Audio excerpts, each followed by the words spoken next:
Hello students, welcome to Das ICS. और last time हम लोगों ने पढ़ा था कि आपके नए वाले आईपीसी और पुराने वाले आईपीसी में क्या डिफरेंस है। हम लोगों ने देखा था कि कौन से सेक्शन ऐड हुए, कौन से सेक्शन डिलीट हुए। और आज हम जानेंगे जो नए सेक्शंस हैं वो पुराने सेक्शंस में किस धारा में सेट किए गए हैं। तो आइए आज हम लोग जानते हैं कि पुराने सेक्शंस और नए सेक्शंस किस धारा में अब सेट कर दिए गए। पहले उसकी जगह पे क्या था क्या नहीं था वो मैटर नहीं करता, बट जो नए हैं और पुराने क्या हुआ करते थे, जो मुख्य मुख्य सेक्शन है जो एग्जाम पॉइंट ऑफ व्यू से बहुत इंपॉर्टेंट होते हैं, इसको आज हम लोग डिस्कस करेंगे। तो आज होगा अनुभागवार विश्लेषण, मतलब सेक्शन वाइज एनालिसिस। और आज हम सब लोग जानेंगे कि हम लोग कैसे आगे और इस चीज को अच्छे से प्रिपेयर कर सकते हैं। तो ये आ गई है हमारी आपराधिक मानव वध, कल्पेबल होमिसाइड।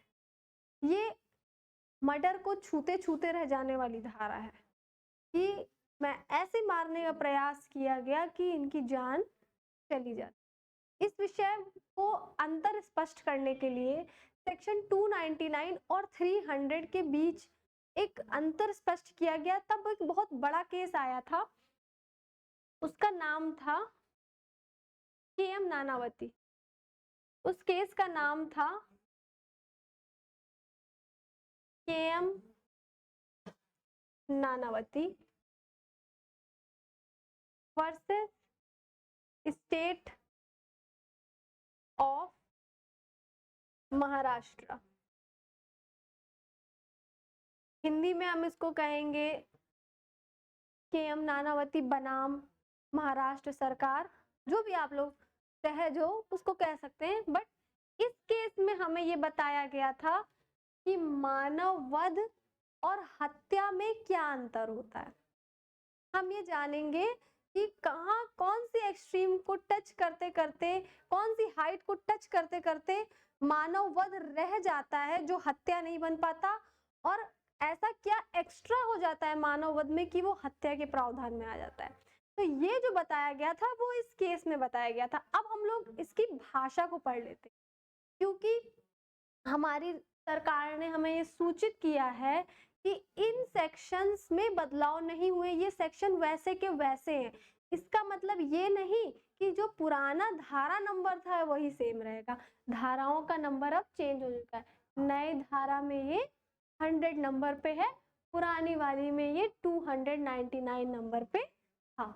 न्यू वाली में बीएनएस का सेक्शन ये है, ऐसे बना लीजिए अपनी कॉपी में। और ओल्ड वाली में ये भारतीय न्याय संहिता, इंडियन पैनल कोड। ठीक, अब हम लोग इसकी लैंग्वेज देखते हैं। जो कोई मृत्यु कारित करने के आशय से या ऐसी शारीरिक क्षति कारित करने के आशय से जिससे मृत्यु कारित हो जाना संभाव्य हो, या यह ज्ञान रखते हुए कि यह संभाव्य है कि वह उस कार्य से मृत्यु कारित कर दे, कोई कार्य करके मृत्यु कारित कर देता है, वह आपराधिक मानव वध का अपराध माना।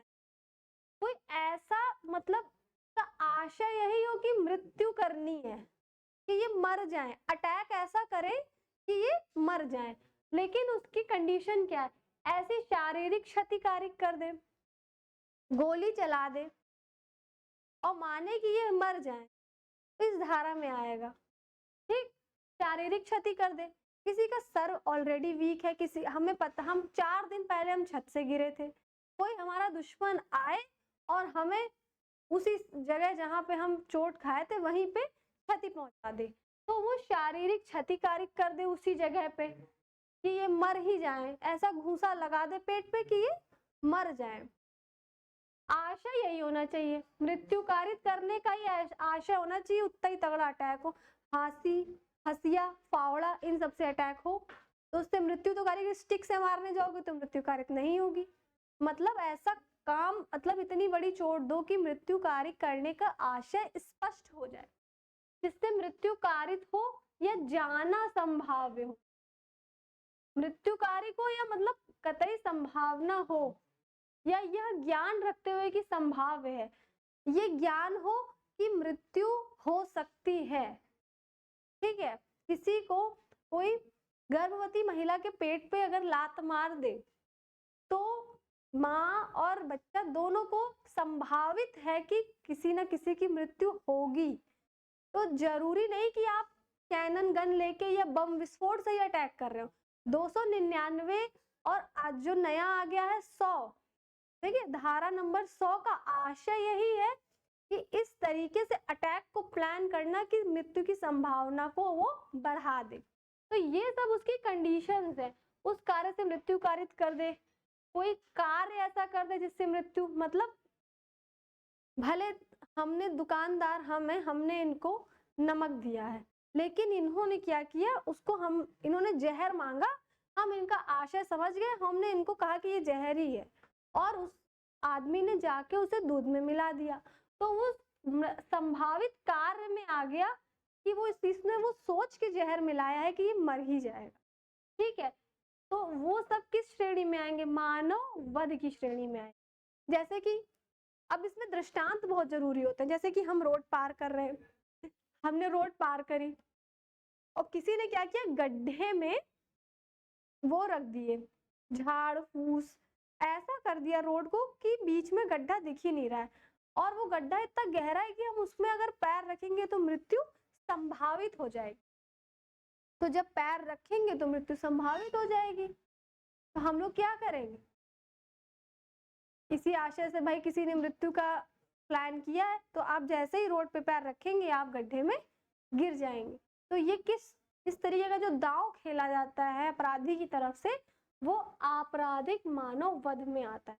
और एक बात आप लोग जान ले, जो न्याय संहिता होती है, जो पेनल कोड था पुराना वाला, ये इसमें जितने भी अपराध दिए हुए हैं, ये इस जो एक्ट है, ये जो संहिता है, ये इसमें सारे अपराधों के बारे में बताया गया है कि आप क्या करेंगे तो वो ये अपराध कहा जाएगा। और जो सीआरपीसी है उसमें प्रोसेस दिया हुआ है कि आप इस लेवल का अपराध करेंगे तो कौन से मजिस्ट्रेट की कोर्ट में ये केस जाएगा, उसकी प्रोसेसिंग क्या होगी, कैसे अपील होगी, कैसे वारंट भेजा जाएगा, कैसे जेल होगी, कैसे बेल होगी। ठीक है, तो ये सारे काम आप लोग, मतलब इन चीजों को आप लोग ये समझ लें कि ये सीआरपीसी में होते हैं। आईपीसी में खाली जो दंड है, खाली जो अपराध है, जैसे कि ये अपराध है तो इनकी सिर्फ डेफिनेशन बताई जाएगी और कुछ नहीं बताया जाएगा। ये बता दिया जाएगा कि ऐसा करेंगे तो इतने दिन की सजा होगी, इसमें सजा बता दी जाएगी बस। ठीक है, तो ये बात हमेशा ध्यान रखेंगे, जो न्याय संहिता उसमें अपराध की परिभाषाएं दी। अब अगला देखते हैं। अब इसमें कुछ स्पष्टीकरण है। स्पष्टीकरण क्या है?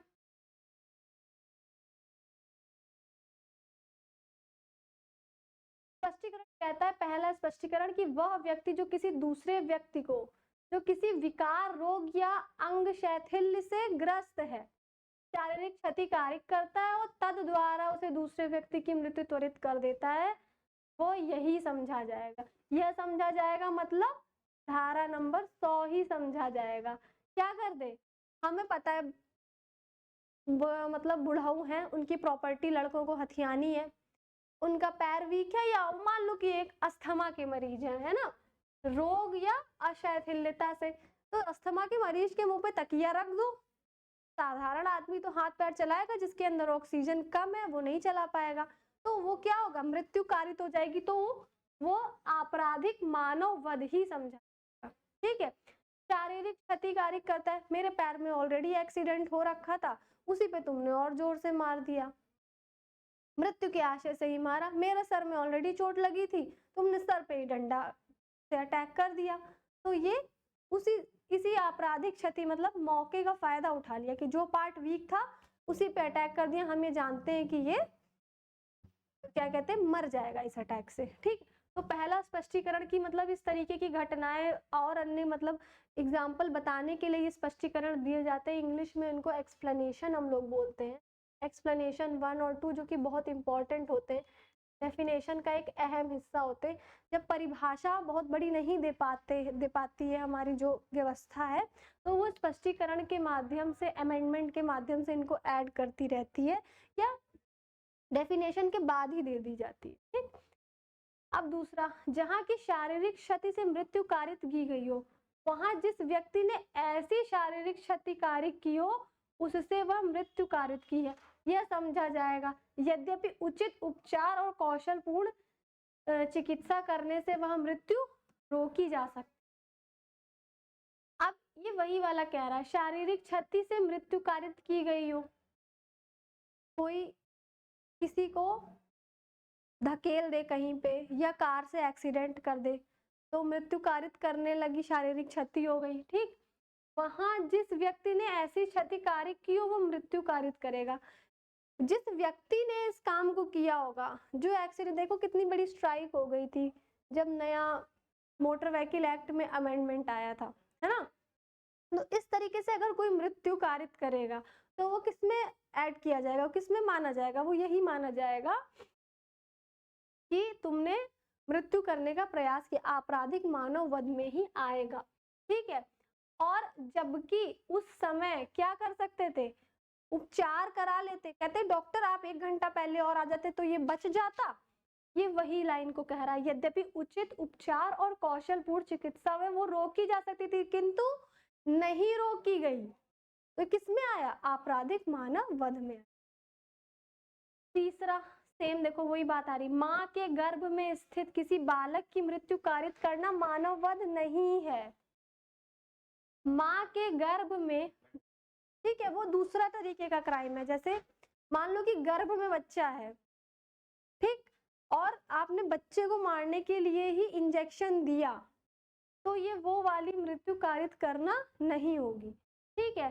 किंतु किसी जीवित बालक की मृत्यु, अब यहाँ पे जीवित बालक पता है किस डेफिनेशन में आता है, जीवित बालक मतलब कि सर बाहर आ जाए बच्चे का।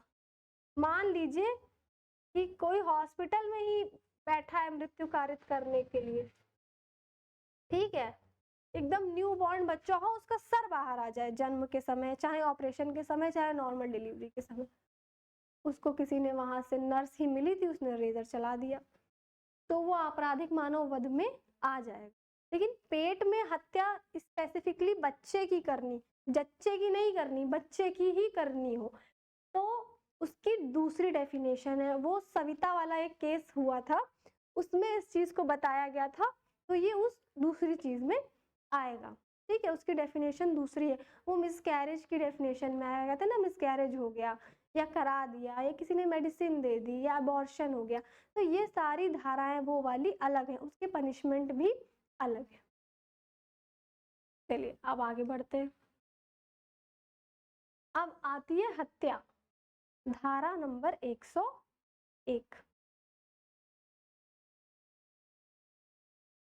ठीक है, धारा 101 जो पहले हुआ करती थी 300, ये आईपीसी वाली और ये है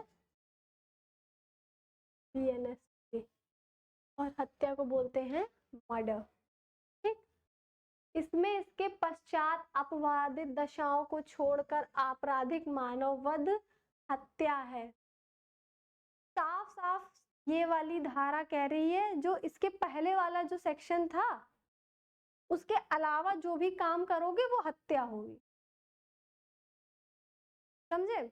इसीलिए हमने बताया कि केएम नानावती का केस इन दोनों चीजों से रिलेटेड है, उसी ने इसके बीच में अंतर बताया।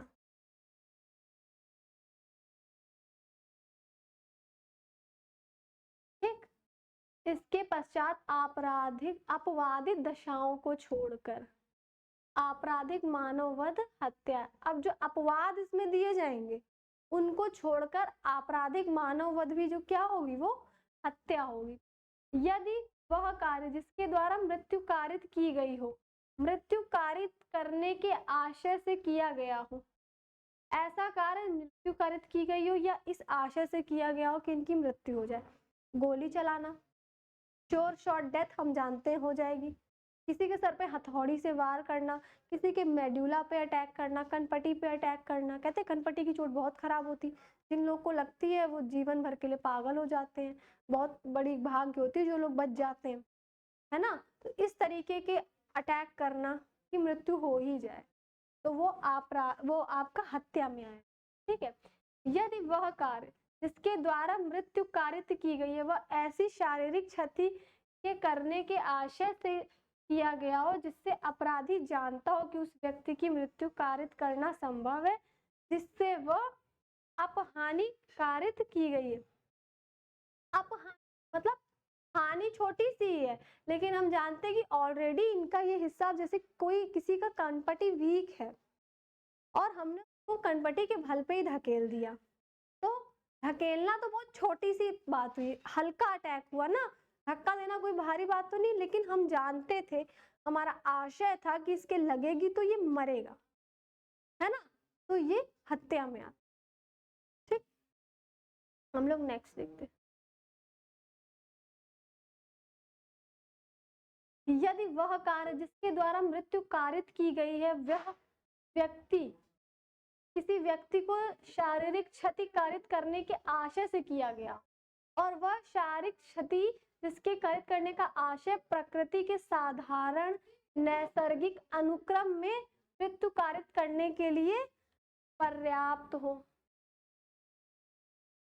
मतलब वह कार्य जिसके द्वारा मृत्यु कारित की गई, ऐसा काम जिससे डेथ प्लान करी गई, ठीक, वह किसी व्यक्ति को शारीरिक क्षति कारित करने के आशय से किया था। हमने ये सोचा था कि इनके शरीर में चोट लग जाए, ठीक, आशय ये था कि चोट लग जाए, वह शारीरिक क्षति जिसके कारित करने का आशय हो, ठीक, प्रकृति के साधारण नैसर्गिक अनुक्रम में मृत्यु कारित करने के लिए पर्याप्त हो। मैंने सोचा कि ये साइकिल चला रही है, इसको मैं धक्का दे देती हूँ, उसके चोट लग जाए या इसका हाथ टूट जाए ताकि एग्जाम में फर्स्ट ना आ पाए।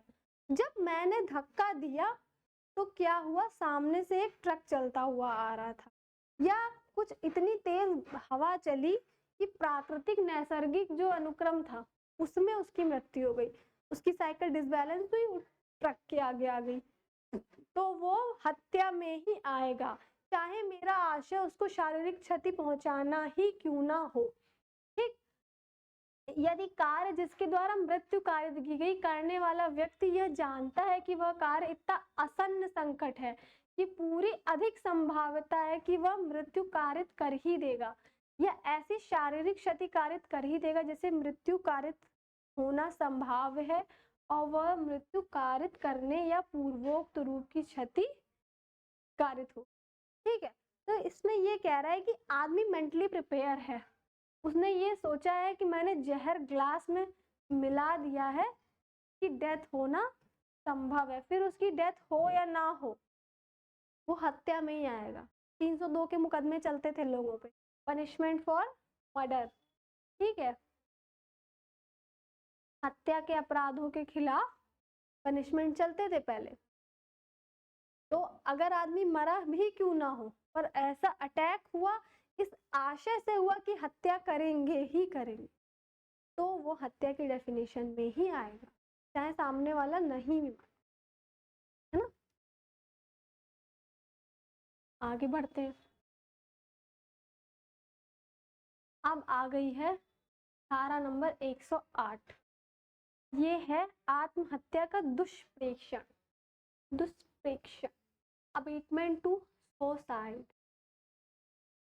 अब यहाँ पे अबेटमेंट का मतलब समझेंगे, नई वाली का सेक्शन ये समझेंगे, ठीक। अब हम लोग समझ लेते हैं कि व्हाट इज अबेटमेंट।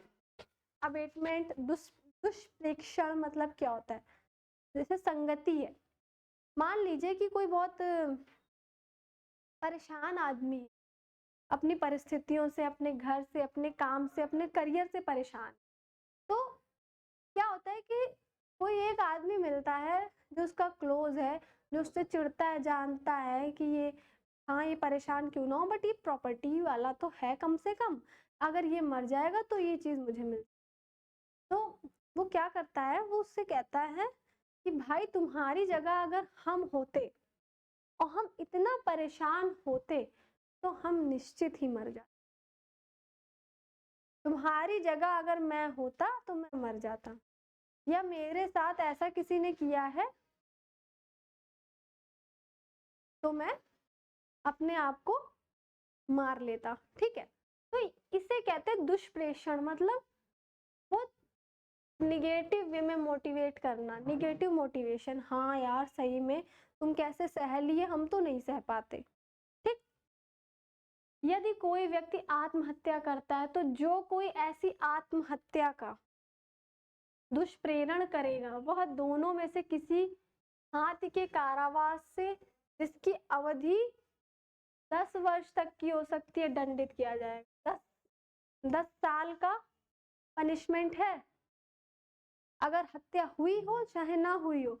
लेकिन एक और पनिशमेंट है, अगर यही काम प्लस, ये तो नॉर्मल आदमी को उकसाना हुआ, ठीक है, किसी बच्चे को कोई उकसा दे ऐसे, ठीक है, या फिर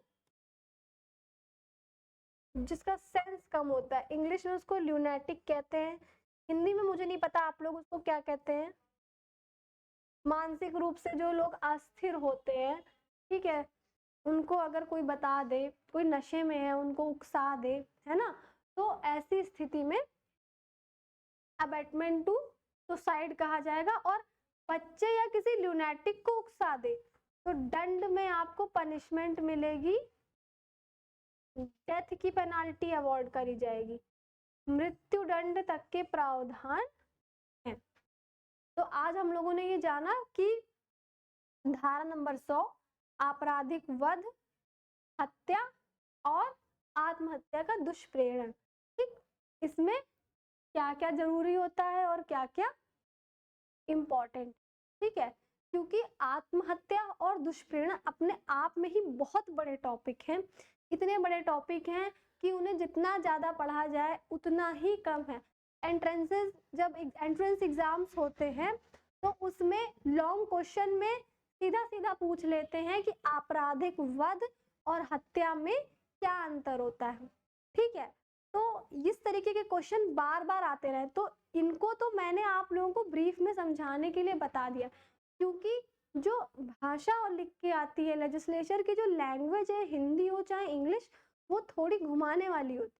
तो जब आप लोग खुद से घर पे जाके इस सेक्शंस को पढ़ेंगे, इसको ध्यान से देखेंगे, 1-2 बार प्रैक्टिस करेंगे, उसके एग्जाम्पल जरूर आते हैं। एग्जाम में जो भी क्वेश्चन आएगा दरोगा में और जिस भी एग्जाम में ये जनरल लॉज का पार्ट इम्पोर्टेंट है, तो वो एक चीज आप लोग ये जान लें कि सारे के सारे क्वेश्चन एग्जाम्पल से पूछे जाते हैं, और खुशी की बात यह है कि वो एग्जाम्पल कभी चेंज नहीं होते, जो पुराने चले आ रहे हैं एग्जाम्पल वही एग्जाम्पल पूछे जाते हैं, और आपको एग्जाम्पल के माध्यम से टिक करना होता है कि ये हत्या में आता है कि आपराधिक वध में। ये फ्री के नंबर होते हैं, 5 से 10 नंबर ये फ्री के होते हैं। बस आपको डेफिनेशन पता है, आपने एग्जाम्पल पढ़ रखे। सभी लोग इन तीनों सेक्शंस को नई वाली न्याय संहिता से कॉन्टिन्यूसली पढ़ेंगे और कमेंट करके मुझे जरूर बताएंगे कि उनको आज की क्लास कैसी लगी और वो क्या क्या जानना चाहते हैं, किन किन धाराओं का विश्लेषण चाहते हैं, क्या समझ नहीं आ रहा है, उन पे मैं एक डिटेल वीडियो लेके आऊंगी। धन्यवाद बच्चों, लेक्चर को अंत तक देखने के लिए।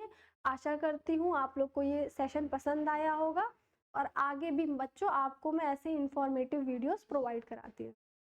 Thank you so much.